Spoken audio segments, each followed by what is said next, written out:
And 4, 3, 2, 1, and welcome back to the Brain Soul Success Show. I am really excited to be with our guest today, and I think you're going to learn some amazing things from Gary Chupik.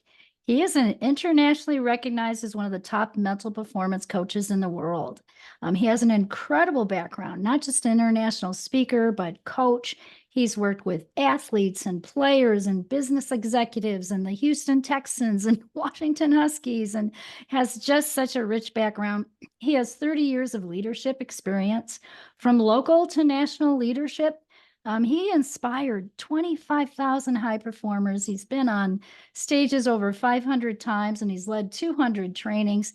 He is just stellar at what he does, and he's such just a great guy. Can't wait for you to get to know Gary here. So welcome, Gary, to the show. Yeah, thank you for having me. This is going to be a lot of fun. Yeah, I'm really, really excited to dive in and learn more about you. I know you're coming to us from Seattle, and you've done a lot of work with different kinds of, athletes and teams and businesses. But the question always, is how did you get your start? Where did that all start? How did you even get into this whole field? Well, sometimes we don't get to choose our classes that we take and in life. And so for me, I was a reluctant leader ever since I was a young man and never craved the stage, never craved leadership. But I found myself in those positions on a regular basis. And so that sort of laid the foundation for what I did for my life, which was being ordained pastor for over 28 years. And Hmm. so I feel like I didn't get to choose that. I feel like it was just something that I needed to do. And so in 2017, I was leading at the local, regional, and national levels, and I had a pretty significant burnout. And for me, burnout is self-mismanagement. So I just kind of mismanaged my energy levels and I Hmm. hit a wall. And I don't know any other way to describe it than that. And I had to quit everything. So I just dropped everything and thought, man, I need to take some time just to sort of recuperate here. And, that's not an overnight thing. Like it takes a while for your body and your mind to sort of catch up. And Hmm. so I just took about 4 or 5 months just to reevaluate my life and recover. And then during that time, I was trying to think of an operating system where I could almost heal myself in a way. And it's very difficult to do. I'm of the opinion that it almost always takes someone else to enter your life or for you to invite into your life to help you do that. And that was true for me as well. But one of the things that I learned was that a lot of the recovery language, a lot of the counseling and therapy language was so familiar to me that it lost some of its oomph and lost some of its power for me particularly. And so I was too familiar with it. I had counseled, thousands of couples and thousands of people, and yet I was really struggling to find language about what I was going through. And then I came across a friend of mine who said, "Have you ever read the book It Takes What It Takes by Trevor Moawad?" And Trevor at that time was Russell Wilson's quarterback for the Seattle Seahawks at the time. He had wrote this book, and it was just written in the language of mental performance and sports performance.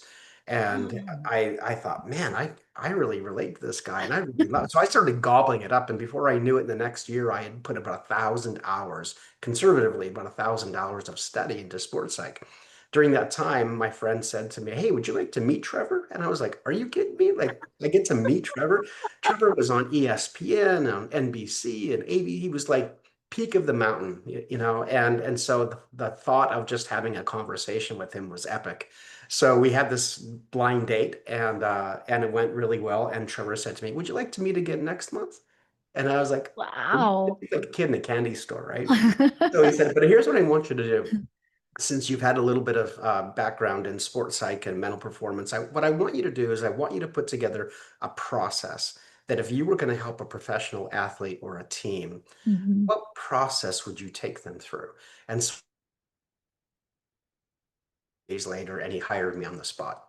So that's how it sort of began. And so for the next couple of years, we maintained a relationship. And then he said to me, "Gary, just go out on your own. You're an entrepreneur. You want to do things your own way." There wasn't any antagonism. He was just noticing my entrepreneurial spirit. And he said, Uh-huh. "Just go do your thing. You have all the tools. You have the makeup for it, the personality for it, and the wiring for it. Go do it." So at that moment, I was like, man, I got to jump off this cliff. And I just decided to do it.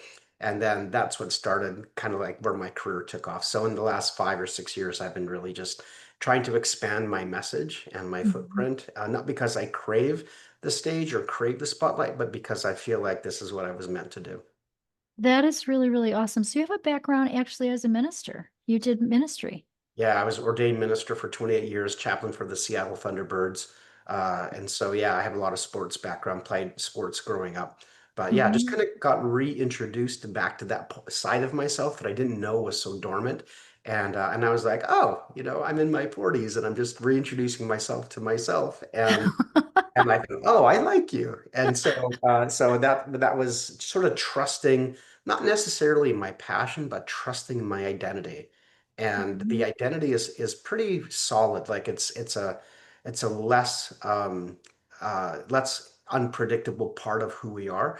And so when we trust our identity and trust kind of just how we're made and how we're wired, what it allows us to do is be consistent at things. Because to be successful at just about anything, you have to have a Mhm. level of consistency to do that. So when Mhm. we do mental performance or living that sort of that high performance lifestyle, we need to make it easy for ourselves. We don't want to make it difficult. But if it's easy, then we can repeat it and we can do it consistency. I love what you're saying here because as I'm listening to you, I do it differently, but the same. Hmm. So my language is I get people back to 100% their soul truth, which Hmm. is the identity. And then Right. I teach brain soul hacks. So I teach the hacks to help people be consistent, stay on top of it, and keep elevating their life. Oh, I love that. Be Right? because it's the power of alignment. And when we Yes. let our passions drive us, like, listen, I want to be a drummer in a rock band. Like I want to be a linebacker in the NFL. But Right. those are some things I might be passionate about, but they're not really necessarily how I'm wired and how I'm made. But to align myself with the way that I've been wired and made is Mhm. pretty liberating. And then to trust that. Well, I think first of all, you Mhm. have to surrender to it to some degree because, Yes. well, I might choose something different for my life. However, this is how I'm wired, this is who I am. But what if I just surrendered to that and then empowered myself to go live a life that's consistent and aligned with that? Yes, absolutely. There's a lot with surrender, isn't there? Absolutely. That's so important. And then it's the inner knowing and the trust, Mm. trusting your intuition and following it. And that takes a little bit of time, doesn't it? It does. It takes some, yeah, it does. It feels like we have to go through some bumps to get there. Just like you did when you crashed. I mean, would you call that like a burnout? Did it like affect your brain power and everything? Like, were you just like exhausted? Oh, tremendously. Uh-huh. I remember wanting to go to bed at 4 o'clock every day. That's how Mhm. exhausted I was. And my Mhm. doctor said to me, well, why don't you just listen to your body and go to bed at 4 o'clock? And I was like, I have 3 kids, I have a wife, I have a life. How am I going to go to bed at 4 o'clock every day? So he said, why don't you try it just for 30 days? Why don't you talk to your wife and see if she's agreeable and see if Mhm. you can just go to sleep at 4 o'clock every day for 30 days? And Mhm. so I talked to my wife and she was like, anything to help you be healthy, Gary. Mhm. So she, sort of picked up the slack with the family and I went to bed at 4 o'clock every day for at least 30 days, if not longer. And what it did though, however, was it just got me back in tune with my body and my soul, and which Mhm. was really valuable. So it was the start, and it wasn't like the entire period, but it was just the start of starting to pay attention to my body and my soul and my emotions. Because even when it comes to the body, like your Mhm. body's saying something to you. And I was Mhm. so used to overriding my body with my Mhm. mindset that it took a toll on me that I didn't predict that it would, but it did. It took a huge toll on me. And so now I'm much more conscientious of, oh, I'm tired. I should probably grab a little nap here. Yeah, absolutely. No, it's a deeper listening, isn't it? And you learn to do that. Mhm. Yeah. And then when we learn to do that, you can emulate that also and help others when you notice it in your people you're coaching, right? Help them through that too. Yeah, And then it's yeah, sort of paying attention, isn't it? Just paying attention to yourself. it's just paying attention. Yes, it's just really the awareness. It's a deeper awareness, just the inner listening. I'm also curious about your system. So, when you worked with your mentor there, he had you create a system. And I really think that's incredibly wise Mm. because I learned the same thing. I had like a process that I was using in my center at Albuquerque Natural Health Center. That was my first business. And it became the brain system, which is an acronym that stands for different things: body, release, align with spirit, integrate, and put in the new program. And that system has helped thousands of people up level their lives, get healthy, but also businesses. I've cleared businesses. And so I didn't know that it would work on businesses in the beginning. I just thought it was for health. And then I watched these miracles start to happen. I mean, we've cleared homes to sell. I mean, it's amazing. But it is a system. And I just think that's so wise. And I encourage all entrepreneurs and all of our listeners here too, because I work with a lot of entrepreneurs and coaches like you do. And if they want to get out there and they want to help people and they don't have a system, they're not going to be as successful. I don't think. That just is my opinion. And I'm so curious about what your system is and what you found with using it? Mhm. Yeah, it Yeah. kind of depends. Like, it's probably very similar to what you're doing in many ways. So, for Hmm. example, if I'm working with an athlete or let's say a CEO, and there's some area of their life or some domain that they're in crisis in. So Hmm. you sort of got to pay attention to the fire. Like, you got to try to put out the fire, right? And so Yes. sometimes your work is very pointed in a specific area for a short period of time. So to help them get out of crisis mode to Hmm. coping mode. So in my thinking, I have four pillars, and I just created this like about 6 months ago. And Okay. basically, there's four pillars, and there's bridges between each pillar. But Hmm. on the far left, you'll have the crisis pillar, and to help someone go from crisis to coping, Hmm. there's multiple things that they need to do in order to do that. But you do want to get to the coping pillar because then you're giving them tools to be able to help them not go back into crisis.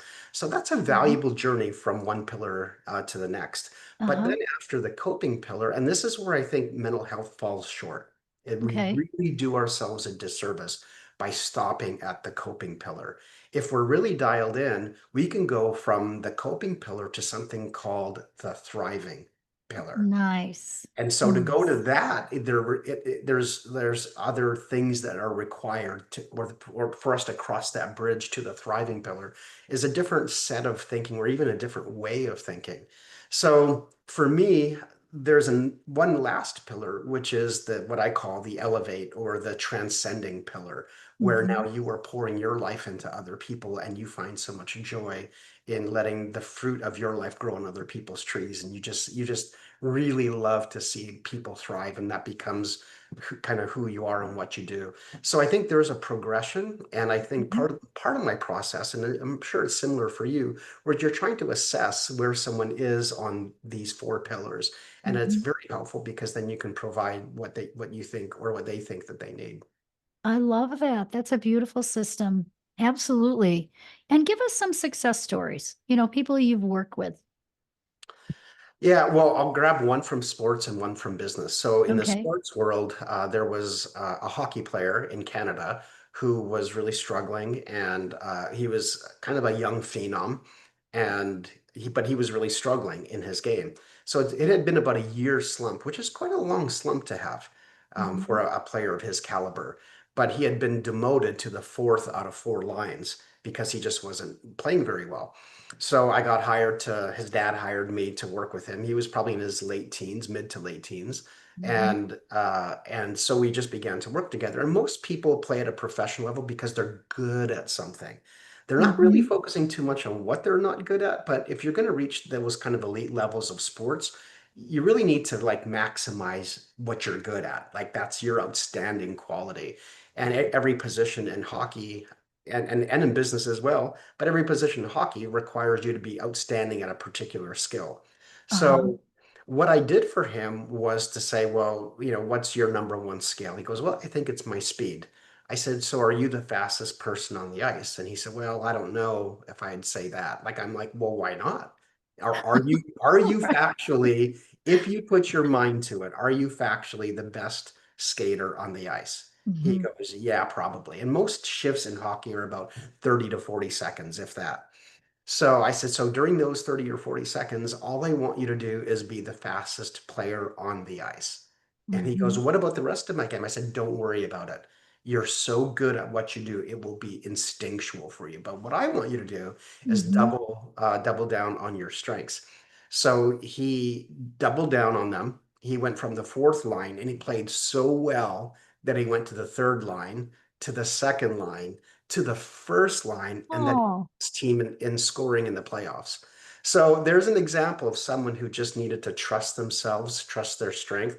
And you might Hmm. say, well, what about the weaknesses? Yeah, to some degree, you have to mitigate your weaknesses, but you really do need to double down on your strengths. And so that's an example from the sports world I of, love it. of someone that I've helped. And there's more stories, but that's one of my favorite ones.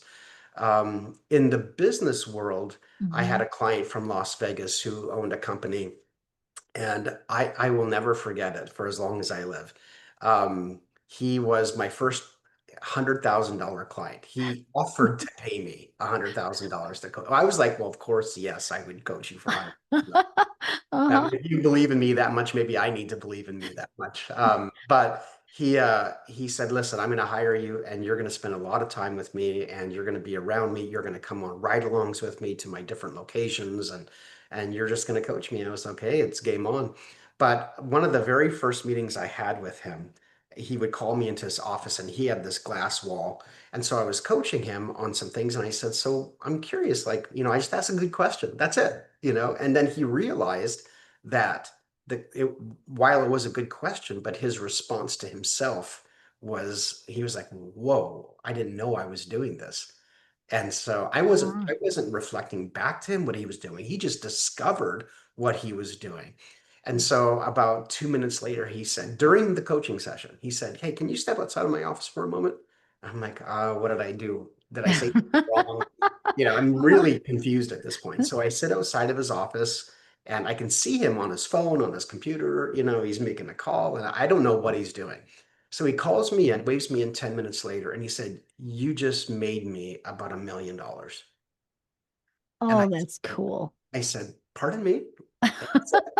You just made me realize something, and it's something I should have done a long time ago. And he was so eager to put it into practice that it was in the middle of the session. He didn't even wait till the end of the session or later that day or tomorrow or that week. And that's what I find for people who are really hungry and eager to learn. Hmm. They can't wait to put into practice whatever they're learning. And I think Pete Carroll, the coach of the Seattle Seahawks at the time, now the Las Vegas Raiders, but he said to me one day, he goes, "Gary, the best always want to get better. It's the people who don't Mm. think that they need a coach are the ones that need it the most." And even with Trevor Moad, Russell Wilson's mental performance coach, he said, "Gary, I talk to Russell Wilson 365 days a year." So if someone at the Mm. highest level wants to be at their best on a consistent basis, they Mhm. always want the coaching. They want to be pushed. They want to be challenged so they Yes. can be at their best. Yes, yes. I like that phrase. That's awesome. Well, gosh, good job with those, both those people. That must have been kind of scary when you're sitting outside his office. Oh, I thought he was going to fire me. I was like, what just happened, right? That's really, really cool, though. That's so, so awesome. And so who are your favorite people to work with? I mean, you work with businesses and you know, teams. There might be a favorite within there somewhere. Just thought I'd ask. Yeah, typically it's professional athletes, just Hmm. because of the things that they deal with mentally. I mean, they're so good at what they do. And a lot of people think you have to be sick to want to get better, but you don't. You don't have to be sick to want to get better. But these Hmm. people are very driven. They're very much looking for their that competitive edge. They're just insatiably hungry to be better. And so they're always looking for something ways to grow. So who wouldn't want to work with someone like that, Oh, right? I know. I love that too. I've always loved that. I had the gift of working with a family here and they were all in the Olympics. And the young girl was a junior Olympic ice skater. And boy, did I ever have fun with her. She was absolutely amazing. The mindset stuff we had to do. One time she actually thought she broke a bone in her lower leg. Hmm. And I do neurobiofeedback, so I put her on two biofeedback machines, and then the Uh, doctor was like, "Well, we think it's just sprained." And I remember telling her mom, I said, we fixed it. I think we fixed it. I was so excited for her, but it was just so fun to do her to watch her grow. Yeah. So it was It's about 4 or 5 years that I worked with her, and it was just so fun to watch her grow. Yeah. and how rewarding is that to spend any length of time with someone, to see them grow like that? Yeah, yeah, that was just really, really fun. So I love the family thing too.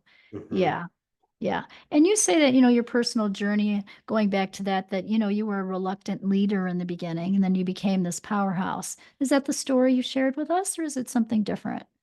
No, I think that's it. Okay. I think a lot of people aspire to leadership, and Hmm. they could be for a whole myriad of different reasons. But I think leadership finds you when you live well. And so I Ah. teach something called the leadership pyramid. And so the leadership pyramid has five different levels. And the Hmm. bottom level, and this is something I created a few years ago that was just super helpful.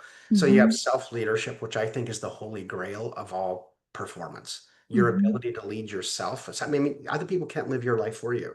It's you. Hmm. So Hmm. your ability to lead yourself is the holy grail. It's the foundation of everything success is self-leadership. Then the Hmm. next level, and these, by the way, are very sequential. So when you lead yourself well, and then you can lead another person, and that's whether it's being a coach or a mentor Hmm. or just being an example to somebody else. I mean, if we're not living well, but we're setting a bad example for somebody else, then Hmm. we're not really a great model for how they should live their life. So Hmm. self-leadership, if you do that well, you can do couple leadership. Then if you do that well, then you can do group leadership. And why that? Well, because every group leader wants to mentor the next person, right? Hmm. Hmm. Coach that next leader so they can be a leader one day of a group. But you can't do that unless you know how to lead another person. If you don't succeed at the couple Sure. level, it's really hard to lead a group and be the kind of group leader that you can, where you can reach your potential. But when you do that well, then you can lead an area or department. And I think of like a Mm. position group on a sports team or in a business, you lead an area department. Well, if you think about that, it's kind of like a group of groups. But you can't really lead an Yes. area department if you haven't led at the group level, and if you haven't led at the couple level, then you don't know how to mentor or coach anyone. So it kind of comes back down to that self-leadership piece. That's where it all begins. And Hmm. then if you succeed at the department or area level, and then you can lead an organization. And that requires, and as you will know, it Hmm. requires you to never stop leading yourself. It Yes. constant. So your character, your integrity, your Yes. ability to lead people and motivate people and create a mission and a vision with Hmm. strong values is so important. So, we all know organizations that really struggle. Well, it's almost always because Hmm. of the self-leadership of the primary leader. And so Hmm. that's why constant learning, constant, paying attention to your character and integrity, that stuff just never ends when you lead an organization. It's so true. It's so true. And as you're describing that, I'm looking back on the people that I've led in my own journey as well. I'm incredibly consistent, like with my self-care and everything. I had to become the leader of my life. I had 3 autoimmune diseases, crashed like you did, but oxygen tank for 3 years. I was very sick. Mm. I had 2 little kids at home. I just wanted to be their mom. That was my first why, right? And then after I got healthy, and it took me a number of years, I moved from Chicago to Taos, New Mexico, and then here to Albuquerque. That's how I got here, is really how I, discovered my whole system and doing all the things I'm doing now too. So we all have a story, right? It's true. And You and know?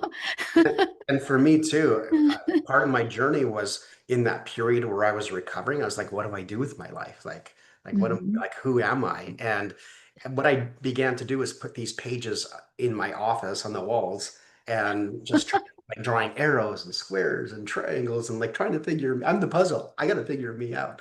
And I inadvertently, I actually didn't know it at the time, but I had a friend that walked into my house, into my office, and he said, what's going on in here?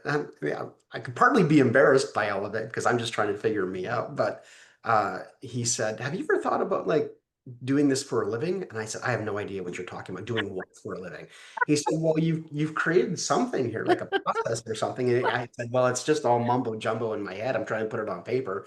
But I actually created something called the game plan for life. And so it's one of my offerings that I do now is not only do I have the mental performance piece and the Mhm. sports psych piece, but I also have how to live a high performance life. And it was born out of that out of that, that time where I just didn't know what to do.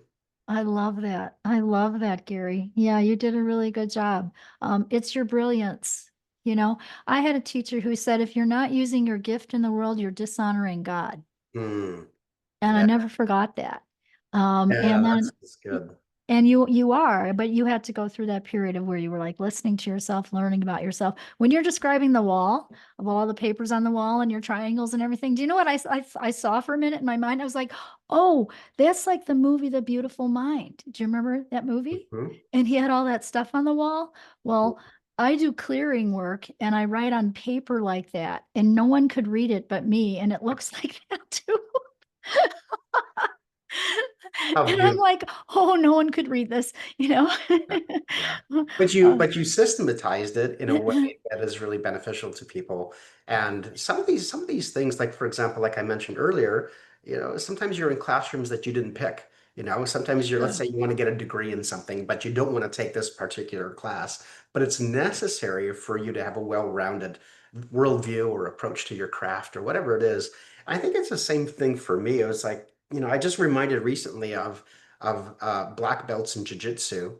Mhm. The average time that it takes to get a black belt in jiu-jitsu is 10.5 years and months. Wow. That's Yeah, 10. consistency, right? It is. And the other thing is like we think, well, you know, why, we should be able to microwave this process. The fastest person that has ever done it on record is BJ Penn, who it took him 3.5 years to become a black belt. And it was really interesting too, because they said that one of the most dangerous belts that there are is the white belt. And the white belt is really interesting because you know just enough to be dangerous, but you don't know enough about what your limits are.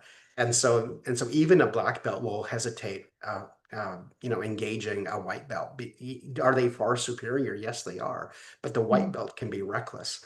And so it takes time to go through these classes in life. And I think mm. we don't think enough in years. We think in terms of like, how long is this going to take me? Hours, days, months. But I think to become a real expert at your craft, it does take years. It takes years. It does take years. Yes, yes. As I'm older here, I see the wisdom that I now have that I didn't have earlier, Mhm. and that's the growth, right? That's the growth. What I also like, you referred to self-leadership. Right? That's the first thing, is really leading yourself. And then you move on to groups. And I lead groups now too, and I love my groups, and I'd like to think I'm a good mentor. I mean, I can always learning, for sure too. But what are some tips that you would have where people could really start on becoming more the leader of their life, that self-leadership for our audience here? Yeah, it was such a good question. I would say that, I mean, there are many deeper processes and structures, but Hmm. at least on the surface, for me, it kind of comes down to like four things. Number one is you have to know who you are. So when Hmm. you are self-leading, in fact, Jordan Peterson says that the number one predictor of success is self-awareness in almost any Hmm. industry. So your ability to be aware of your identity and practice that self-awareness is crucial. So go do all of the learning assessments about yourself, self-assessments that you can possibly do. Like go get to know yourself as well as you possibly can, and don't stop. Keep learning about yourself. So Hmm. that's number one. And one of the things that I've practiced in my life is always studying where I'm at.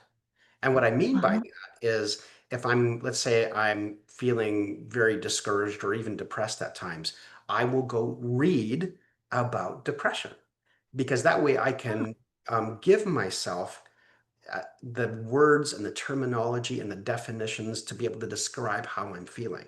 So if I'm feeling Mhm. really thankful, I will go read books on gratitude and I'll Mhm. continue to educate myself. And over time, those years that we're talking about, you get Mhm. to learn a lot because you go through a lot as a person. So number one is you got to know who you are. Number two is you kind of Mhm. have to know what you want. So the Mhm. self-leadership is your ability to identify what exactly it is that you want. And the reason why that's important is it requires a certain level of confidence to be successful at just about anything. Mhm. So if you're an athlete and you're an unconfident athlete, it's really hard to win. In Sure. business, if you're unconfident, it's really hard to gain momentum. Mhm. So being confident in what you want is really important because if you don't, you'll hesitate. And Mhm. hesitation in sports and in business and oftentimes in life, when we want to play it so safe that we don't make decisions constantly to Mhm. make ourselves better, it really has a detrimental effect. Mhm. So know who you are, know what Mhm. you want. Number Mhm. three is know why you want it. And it has a Mhm. part A and a part B. So the part A is, as you've heard Simon Sinek say, know your why. But Pete Mhm. Carroll from the Seahawks said, Gary, it might start with why, but it ends with who. With who? So it's like, Mhm. who do you want this for? Are you doing it for yourself? Are you doing it Mhm. for a loved one? Are you doing it for a spouse? Are you doing it for your kids? And what that does is it makes Mhm. it emotional. And the Ah. part of who we are is such a big part of our lives. We want to Mhm. think that we're rational and logical. No, we're definitely not. We're definitely, we like to think we are, but we're definitely not.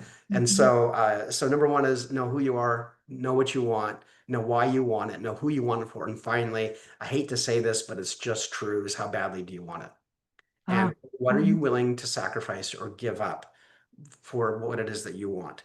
So you might want two things, but being stuck is trying to decide between two things that you want. And you might want Mhm. certain aspects of A and certain aspects of B, but you can't have both.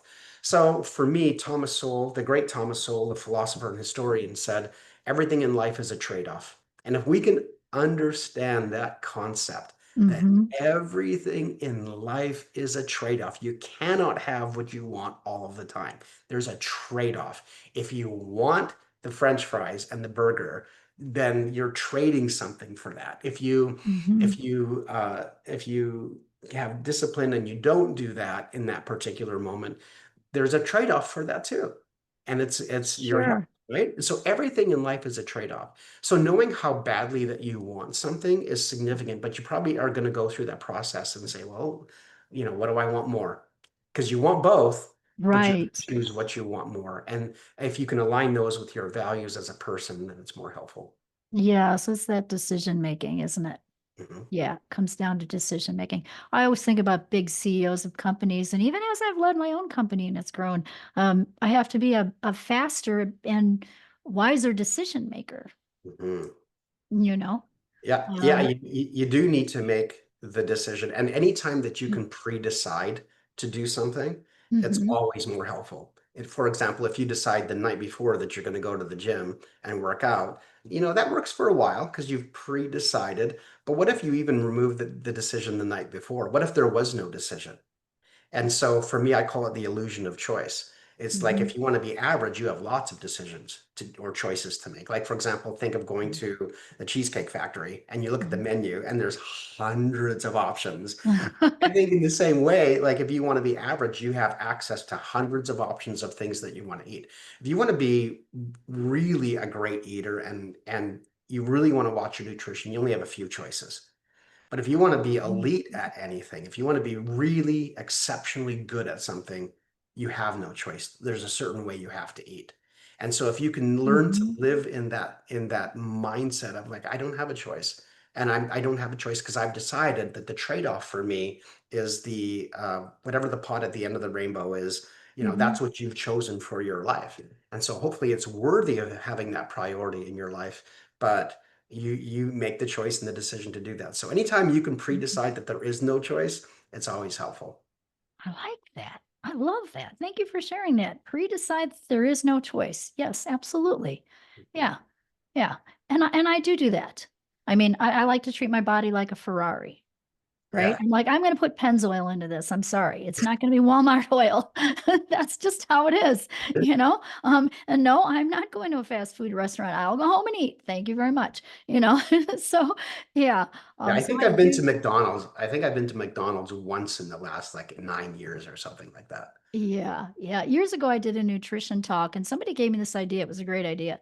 They said, go to McDonald's and buy a hamburger and fries. Okay. And then I brought it home and I put it in my garage for 3 weeks. And then I brought it into the nutrition, I brought it into the talk that I did. And I asked everybody to guess how old it was. I said, "Who's hungry today?" Right? I kind of played a little game with them.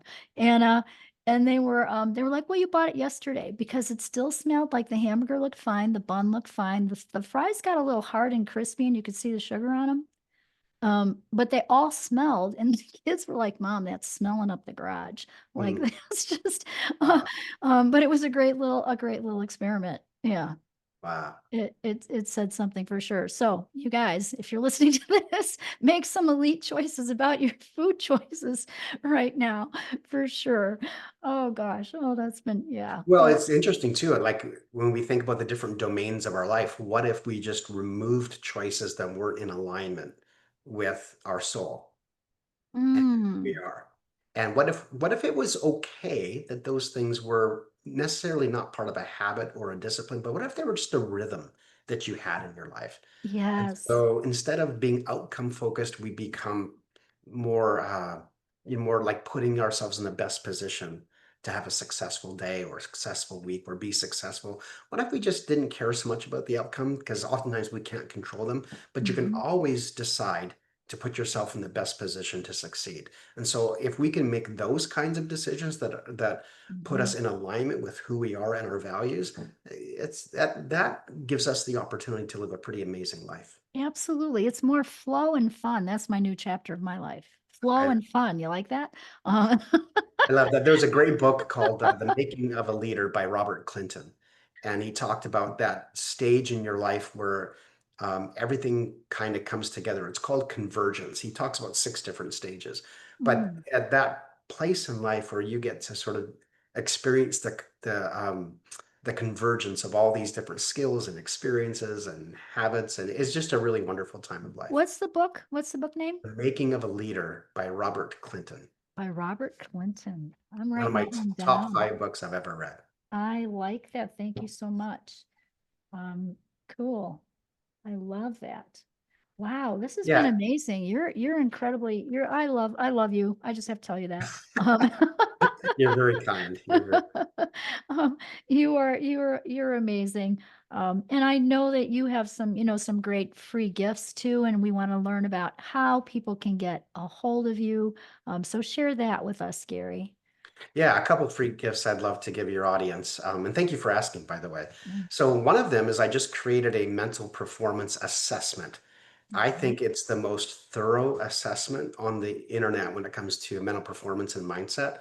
So Mhm, that's at elitemindset.assessment.com. And if you use the discount code ELITE, all capitals, ELITE, and then the number 100, you can mhm. take it for free. So it's my gift to your audience. So ELITE Oh, 100.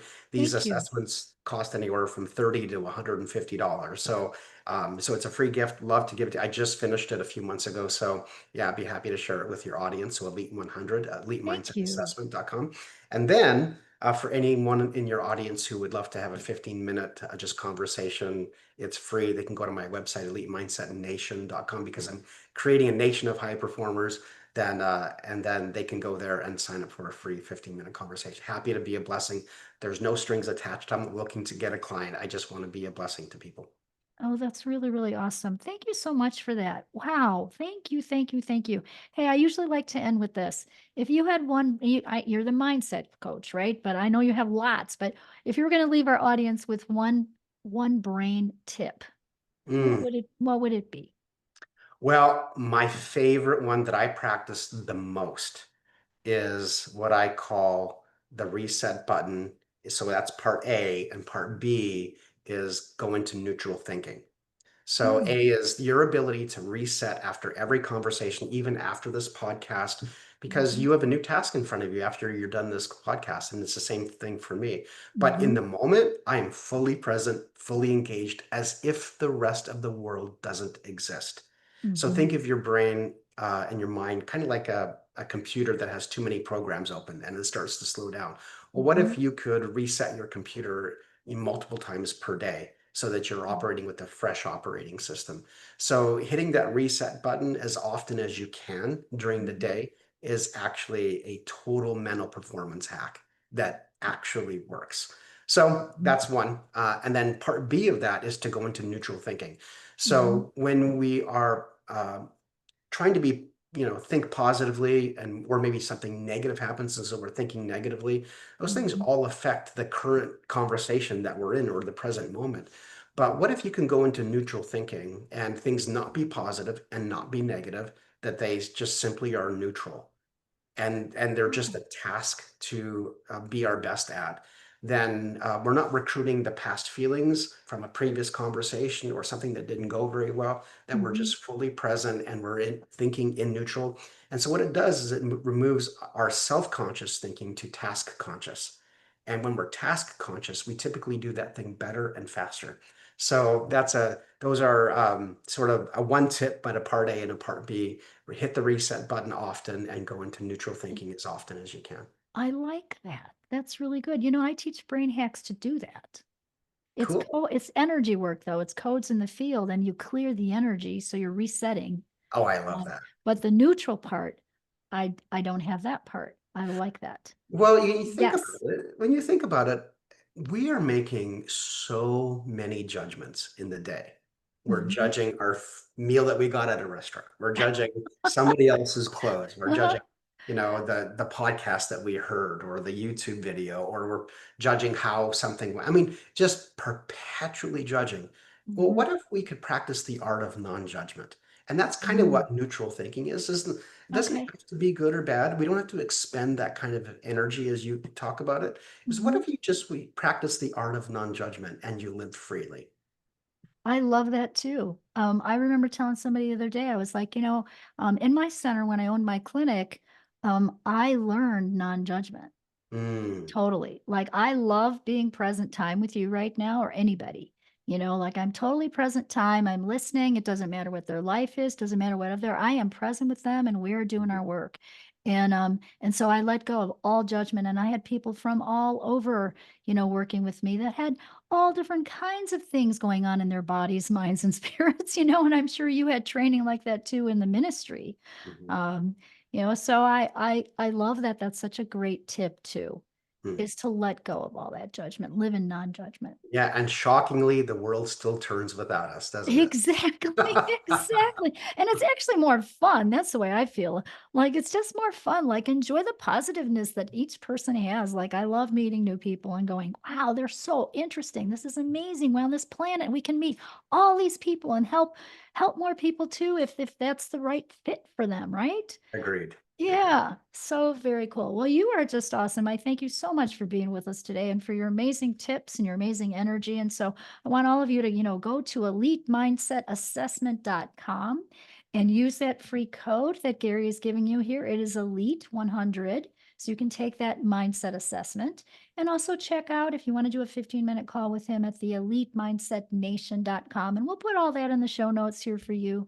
Um, Today. So thank you so much again for being with us today, Gary. This has just been a joy. And remember, everyone, follow your heart, but take your brain with you. Thank you.